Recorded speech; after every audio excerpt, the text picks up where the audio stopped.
सुप्रभात। उम्मीद है आप सब लोग बहुत अच्छे होंगे और मैं भी बहुत अच्छी हूँ। तो आज मैं आप लोगों के लिए कमर दर्द के लिए सेशन लेकर आई हूँ। कमर दर्द जो निचला हिस्सा हमारे कमर का होता है, उसमें बहुत सारे लोगों को, क्या 80% लोगों को आज की डेट में प्रॉब्लम्स होती हैं। वो क्यों होती हैं? वो जब हमारी रीढ़ की हड्डियों में विकार आने लगता है तो हमारी कमर में अपने आप दर्द होना शुरू हो जाता है। वो दर्द धीरे धीरे बढ़ते बढ़ते इतना ज्यादा हो जाता है कि फिर आगे चलकर हम सही से बैठ पाने तक की पोजीशन में नहीं रहते हैं। हमारा दर्द इतना हावी होने लगता है कि हम ना लेट पाते हैं, ना उठ पाते हैं, ना बैठ पाते हैं। हर तरीके से बस पूरे टाइम हम दर्द को ही सहते हैं। और इस दर्द से निजात पाने के लिए हमारे पास सिर्फ एक ही रास्ता है और बहुत अच्छा रास्ता है, जो कि है योग का रास्ता। तो अगर आप योग को अपने जीवन में अपना लेते हैं तो आप रोग मुक्त जीवन जरूर जिएंगे। और अगर आपको रोग मुक्त जीवन जीना है तो योग को अपने जीवन में अपनाना ही होगा। तो इसके लिए सबसे पहले आपको ताड़ासन करना होगा। ताड़ासन करने के लिए आप ताड़ासन खड़े होकर भी कर सकते हैं और लेट कर भी कर सकते हैं। तो जिनको लोअर बैक में प्रॉब्लम है वो खड़े होकर तो नहीं कर सकते हैं, तो इसलिए उनके लिए लेट कर करना ही बेहतर होगा। तो ये ताड़ासन यानी तानासन भी इसको कहते हैं, क्योंकि इसमें अपने आप को पूरा स्ट्रेच करते हैं, पूरा ही खिंचाव देते हैं पैरों से नीचे की ओर, हाथों से ऊपर की ओर। तो इसको हम लेट कर करेंगे। तो जिनको कमर में बहुत ही ज्यादा प्रॉब्लम हो रही है, दर्द हो रहा है, वो बिल्कुल सीधे सीधे नहीं लेट पाते हैं, तो उनको पहले करवट लेनी है और फिर उसके बाद धीरे से बिल्कुल सीधा पीठ के बल लेट जाना और ऐसे लेटना है कि जिसमें कि आपको ज्यादा दर्द ना हो। तो चलिए पहले हम लेट जाते हैं। तो यहाँ पर हमें एकदम सीधे लेट जाना है। अपने दोनों हाथों को ऐसे बंद बना लेना है और जो हमारे दोनों पैरों के पंजे हैं उनको नीचे की ओर स्ट्रेच करना है और अपने हाथों को जैसे अंगड़ाई लेते हैं, अंगड़ाई लेते हुए ऊपर लेके जाना है और पैरों से नीचे की ओर स्ट्रेच करना है। और जब हम हाथों को ऊपर लेके जाएंगे तो हम अपनी श्वास को ऊपर खींचते हुए जाएंगे और जब हाथों को नीचे लाएंगे तो अपनी श्वास को बाहर निकालते हुए आएंगे। तो चलिए इसको हम करते हैं।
तो इस ताड़ासन को आपको 5 बार करना है। शुरू में इसको आपको 3 बार करना है और फिर धीरे धीरे इसको लगभग 5 बार तो करना ही करना है। ऐसा करने से आपके शरीर में खिंचाव होगा, आपकी रीढ़ की हड्डी में खिंचाव होगा, जिससे कि उसमें जो विकार है वो धीरे धीरे अपने आप ठीक होने लगेंगे और आपका लोअर बैक पेन धीरे धीरे खत्म होने लगेगा। तो अगर आपको स्वस्थ तरीके से अपना कमर का दर्द ठीक करना है तो बहुत जरूरी है कि आप इस आसन को करें और योग को अपनाएं, क्योंकि डॉक्टर के पास जा करके ज्यादा पैसा डालना और शरीर में तकलीफ सहना, इससे बेहतर है कि रोग को शरीर में आने से पहले ही आप योग को अपना लें। ज्यादा से ज्यादा अपनी मुट्ठी खोलना सीख लें तो आप स्वस्थ रहने लगेंगे। तो इसके बाद अब हम अपने दूसरे आसन की ओर चलते हैं। इसके बाद हम लेंगे विपरीत जानु भूस परिसासन। इसके लिए भी अब हमको बिल्कुल सीधे लेट जाना होगा। सीधे लेट जाना है और घुटने से अपने पैरों को मोड़ लेना है, अपने हाथों को भी छोड़ देना है और एक पैर आपका इधर जाएगा और एक पैर को दूसरे पैर के पंजों में टच कराना है और फिर दूसरे पैर के घुटने को दूसरे पैर के पंजों में टच करना है। ये जिनको बहुत ज्यादा पेन हो रहा है वो बहुत आराम से बहुत हल्के हल्के से करेंगे। योग का मतलब ही यही है कि आप किसी भी चीज को बहुत आराम से, बहुत ही धीरे धीरे, बहुत ही प्यार से और बहुत ही ध्यान पूर्वक कीजिए। तो चलिए हम इस अभ्यास को भी करते हैं। तो देखिए यहाँ पर हम अपने राइट पैर के घुटने को लेफ्ट पैर के पंजों में टच करा रहे हैं। तो अगर आपको ज्यादा पेन है तो इसको आप खड़ा ही रखिए, नहीं तो आप इसको भी ऐसे लिटा दीजिए। फिर इसके बाद दोनों पैर खड़ा करते हुए दूसरे लेफ्ट पैर के घुटने को राइट पैर के पंजों में टच कराइए। तो इसको अगर आपको ज्यादा पेन हो रहा है दोनों पैर को नीचे ले जाने में तो इसको खड़ा ही रखिए, नहीं तो इसको भी आपको दूसरी मुद्रा पे ले जाना है। तो इसको जब हम करते हैं तो हमारे ऊपर से लेकर के पैरों तक की पूरी मांसपेशियों में खिंचाव होता है, जिसकी वजह से आपका लोअर बैक पेन यानी कमर में जो दर्द होता है वो धीरे धीरे पूरी तरीके से जाने लगता है। तो इसको भी आपको 5 से 10 बार इसका अभ्यास आपको निरंतर करना है। शुरू में 5 बार कीजिए और इसके बाद आप इसको 10 बार करना शुरू कर दीजिए। तो इसको करने से आपको बैक पेन की जितनी भी समस्या है वो ठीक हो जाएगी।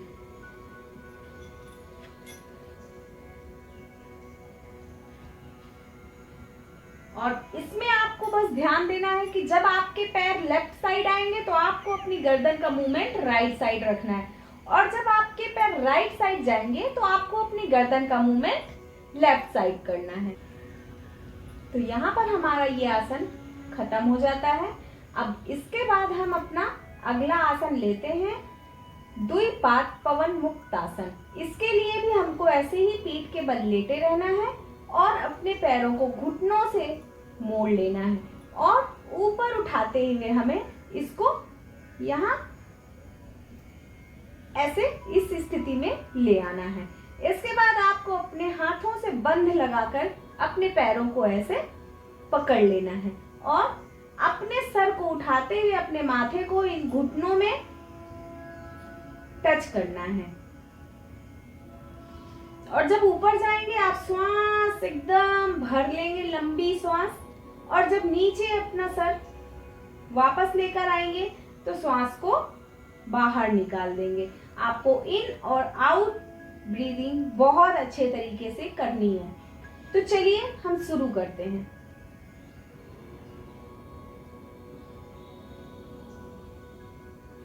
इस आसन को आप जितना आराम से कर सकते हैं उतना आराम से कीजिए और जरूरी नहीं है कि आपका अगर सर घुटने में नहीं छू पा रहा है तो आप जितना एकदम आराम वाली अवस्था में जितने ऊंचे तक उठा सकते हैं सर को सिर्फ उतना ही लेके जाइए।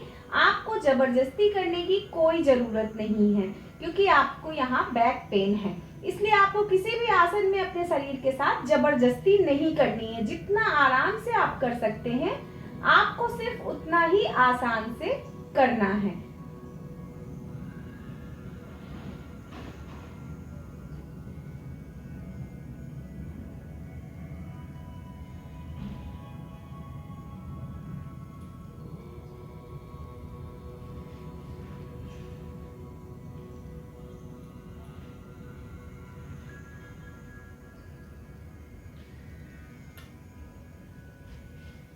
जब सर नीचे जाएगा तो आपको अपने पैरों को भी नीचे एकदम सीधी अवस्था में ले जाना है। फिर इसके बाद आपको अपने घुटनों को मोड़ते हुए ऊपर की ओर लाना है, फिर अपने सर को ऊपर की ओर लेके जाना है। इस क्रिया को बहुत ही ध्यान से और बहुत ही आराम से करना है। इसके बाद हम कटी चक्र की क्रियाएं लेंगे। तो पहली क्रिया में हमें क्या करना है? पहली क्रिया में हमें अपने दोनों हाथों को अपने सर के नीचे लगाकर कोहनियों को बिल्कुल सीधा रख लेना है और अपने घुटनों से पैरों को मोड़ लेना है और अपने जो घुटने हैं उनको ट्विस्ट करना है। घुटनों को जमीन में टच करना है और जब घुटने हमारे लेफ्ट साइड आएंगे तो हमारी गर्दन राइट साइड जाएगी, अपोजिट। जब घुटने हमारे राइट साइड जाएंगे तो हमारी गर्दन लेफ्ट साइड आएगी, अपोजिट। तो ऐसा करने से आप देख रहे हैं जैसे कपड़े को धोने के बाद हम निचोड़ते हैं, वैसे सेम वही अवस्था हमारे शरीर की बन रहा है, बिल्कुल एकदम निचोड़ रहा है।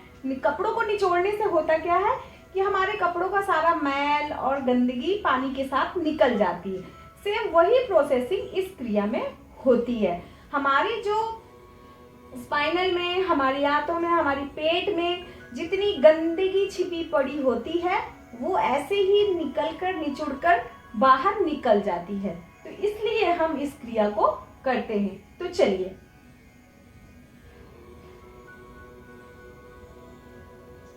बहुत ही ध्यान से, बहुत आराम से करना है।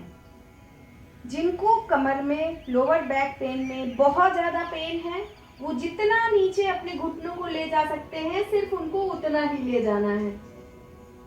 कोई जबरदस्ती से अपने शरीर को वो स्ट्रेचिंग ना करें।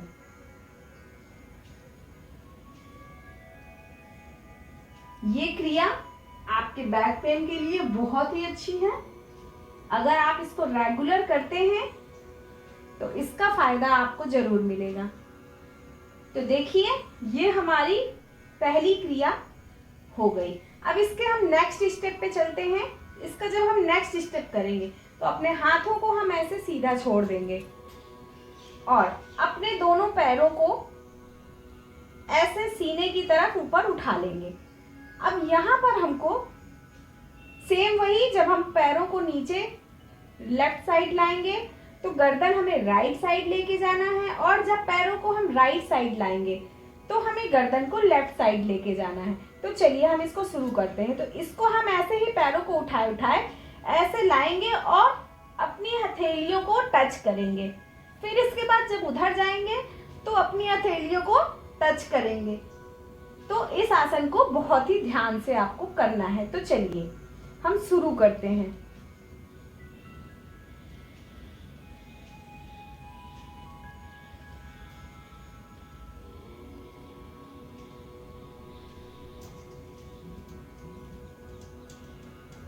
ये क्रिया भी हमारे पूरे शरीर की गंदगी को बाहर निकाल देती है।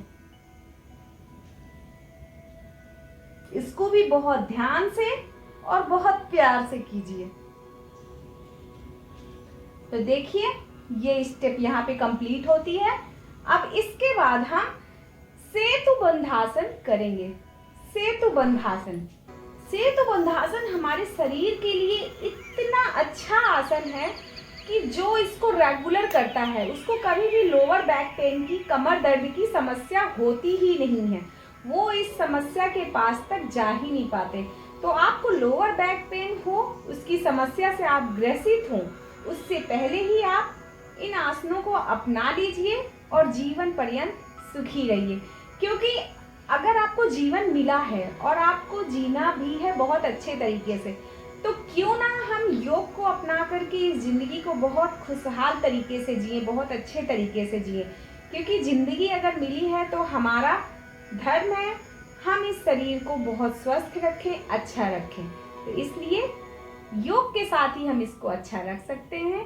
तो आप लोग योग को जरूर अपनाइए। और चलिए अब हम सेतु बंधासना करते हैं। तो हमें अपने दोनों पैरों को सटा लेना है अपने हिप्स से ऐसे। और जब हम अपने दोनों पैरों को अपने हिप्स से सटा लेते हैं तो दोनों हाथों से हम इन पैरों को पकड़ लेते हैं। तो जिनका फैट बहुत ज्यादा बढ़ा हुआ होता है, बहुत मोटे हो गए होते हैं, तो वो लोग ज्यादातर यहाँ पैर नहीं पकड़ पाते हैं। तो उनको इसमें घबराने की जरूरत नहीं है। उनको ऐसे जमीन में हाथ रख लेना है और फिर अपने आप को ऊपर उठाना है। और धीरे धीरे जब वो इसको रेगुलर करते रहेंगे तो एक दिन पाएंगे वो अपने आप अपने पैरों को हाथ से पकड़ सकते हैं। तो चलिए अब हम इस आसन को शुरू करते हैं। जब हमें ऊपर जाना है तो हमें अपनी ब्रीदिंग भर लेनी है, यानी अपनी श्वास को तेज खींच लेना है, और जब नीचे आना है तो अपनी पूरी श्वास को छोड़ देना है।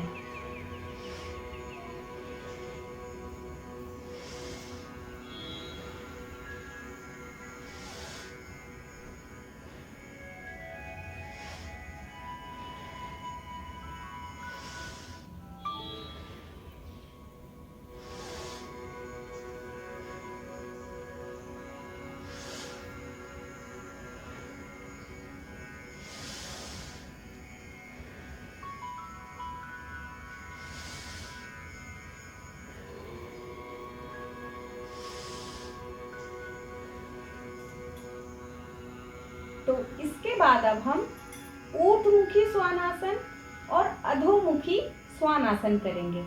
इसके लिए हमें पेट के बल लेट जाना है।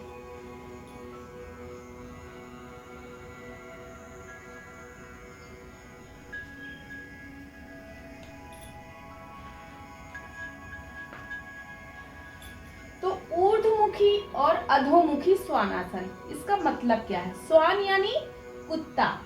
तो जब सुबह सुबह कुत्ता उठता है तो वो एकदम लंबी सी अंगड़ाई लेता है, अंगड़ाई लेते हुए अपने आप को एकदम ऐसे कर देता है। तो ये हो गया ऊर्ध्वमुखी श्वानासन। और इसके बाद फिर वो ऊपर की ओर उठते हुए एक ऐसी अंगड़ाई लेता है, इसको अधोमुखी श्वानासन कहते हैं। तो इसको करने से सबसे बड़ा बेनिफिट जो होता है, तो जितना भी आपका लोअर बैक पेन है, जितना भी, वो उसको पूरा जड़ से खत्म करता है। ये योगासन मेन लोअर बैक पेन को खत्म करने के लिए ही होता है। जैसे सेतु बंधासन मैंने कहा कि इसको करने से लोअर बैक पेन होता ही नहीं है, वैसे ही इस आसन को करने से जिनको भी लोअर बैक पेन है उनका वो बैक पेन धीरे धीरे बिल्कुल जड़ से खत्म हो जाता है। तो ये आसन बहुत ही अच्छा है। तो जनरली प्रकृति ने हमको जो दिया है उससे सीखने के लिए हमारे पास बहुत कुछ है, क्योंकि हम जो भी आसन करते हैं, जितने योगा करते हैं, जो भी क्रियाएं करते हैं, वो कहीं ना कहीं हमने प्रकृति से ही लिया हुआ है, जानवरों से लिया है, पेड़ों से लिया है, और उनसे सीखने के बाद ही हमने ये जितने भी योगासन है, क्रियाएं, हमने उन्हीं के नाम पे दे दिया। जैसे वृक्षासन, उनसे जड़ की तरह हमें जड़वत रहना सीखा। स्वान आसन, स्वान हमने कुत्ते से सीखा, और भुजंगासन हमने सर्प से सीखा। तो इसी तरह सारे जितने भी आसन है हमने कहीं ना कहीं इस प्रकृति से ही लिया है। इसीलिए कहते हैं कि प्रकृति की दी हुई चीजें हमें हमेशा फायदा पहुंचाती है। और मैं इसीलिए आपको हर बात पे कहती हूँ कि योग को अपनाइए और स्वस्थ रहिए। तो चलिए हम ऊर्ध्वमुखी और अधोमुखी श्वानासन करते हैं। तो उसके लिए सबसे पहले हमें अपने हाथों को ऐसे कर लेना है और अपने पैरों को जमीन में, अपने पंजों को टिका लेना है, और कमर से अपने आप को जितना ऊपर हो सके खींचना है।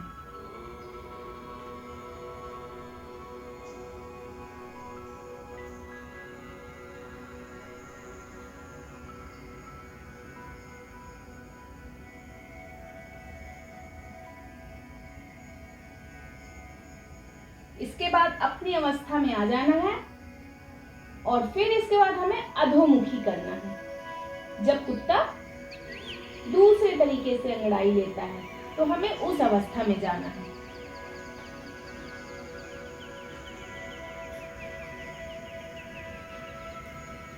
अपने एड़ियों को जमीन से छूकर रखना है, और हमें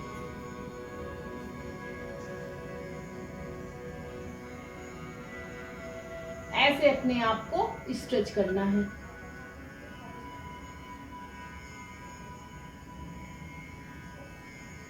इस अवस्था में अपने आप को थोड़ी देर आपको स्थिर रखना है, और जैसे ही आपको लगने लगता है अब आप इस अवस्था में और ज्यादा देर नहीं रह सकते हैं, तो आपको फिर अपनी पहले वाली स्थिति में नीचे आ जाना है। फिर इसके बाद आपको एक बार शुरू करना है।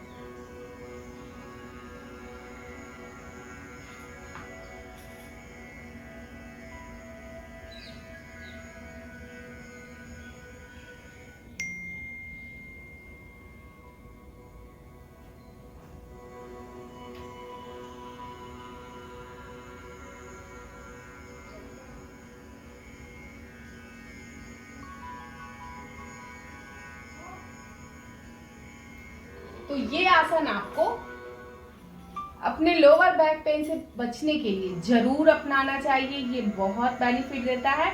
इससे आपके पूरे शरीर की मांसपेशियों में खिंचाव होता है और आपका लोअर बैक पेन तो सही होता ही है, साथ में आपका जितना मोटापा है वो भी धीरे धीरे एकदम जाने लग जाता है। तो इसके बाद अब हम वज्रासन में बैठ जाएंगे।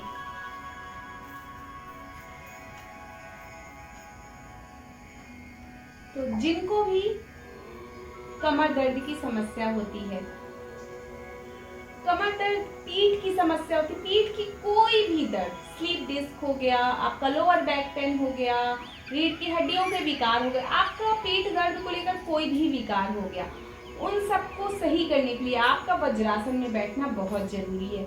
आपके गलत तरीके से बैठना ही आपको ज्यादातर बहुत सारी बीमारियों का कारण बनता है। इसलिए आपको वज्रासन में जरूर बैठना चाहिए।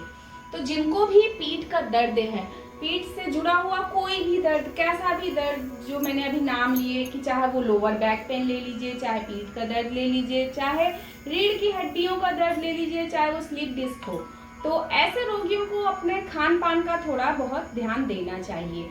उनको अपने खाने में सौंठ, गुड़, छोटी पीपली और हरण को मिला करके पीसकर एक डब्बे में रख लेना है। तो कभी कभी क्या होता है, गुड़ मिलाने से वो चिपचिपा हो जाता है, तो आप उसमें मिश्री मिला लीजिए। इन चारों चीजों को मिलाकर आप पीस करके एक डब्बे में रख लीजिए। उसको रोज 1 चम्मच गुनगुने दूध के साथ लीजिए, चाहे तो गुनगुने पानी के साथ डेली 1 चम्मच ले लीजिए। ऐसा करने से आपको पेट में जो गैस बन रही है वो ठीक हो जाएगी बिल्कुल जड़ से, अगर आप इसका रेगुलर सेवन करते हैं। कमर की, पीठ की जितनी भी समस्याएं हैं उन सब से धीरे धीरे आप निजात पा जाएंगे और आपका शरीर एकदम चुस्त पुस्त दुरुस्त हो जाएगा और आप अपने आप में बहुत मजबूत फील करने लगेंगे। तो ये छोटी छोटी चीजें हैं जो आपको ध्यान देनी है और आपको मैंने जितना सेशन बताया है इसको बहुत ध्यान से, बहुत आराम से, बहुत प्यार से कीजिए। तो आज का सेशन मैं यहीं पे समाप्त करती हूँ। अब मिलते हैं हम अपने नेक्स्ट सेशन में। तो तब तक के लिए राधे राधे।